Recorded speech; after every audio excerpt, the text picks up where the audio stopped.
ओए पप्पू, अरे चिंटू तुम। ये कौन है? वो तो मेरी वाइफ है। क्या तुमने शादी कर ली? यार तुम्हारे अब्बा तो बहुत सख्त है, वो तुम्हारी शादी पर कैसे मान गए? मुझे भी कोई तरीका बताओ। ऐसे 1 मिनट में मान गए।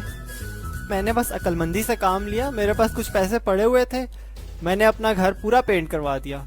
मेरे अब्बा इस काम से इतना खुश हुए कि उन्होंने मेरी शादी करवा दी।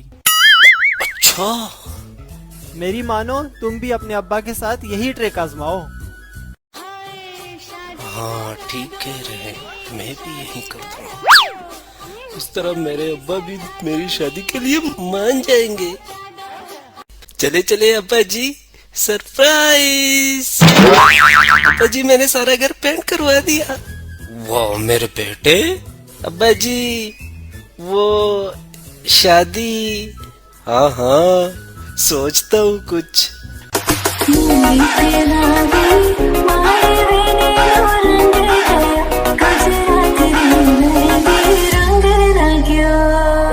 A few moments later.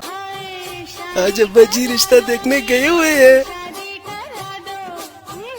हाँ अब्बा जी जल्दी से बताओ मुझे, रिश्ते की हाँ हो गई है? हाँ हाँ बेटा रिश्ता हो गया है, हो गया। पर मेरा, ये तेरी नई अम्मी है, अब तुमने इसकी इज्जत करनी है।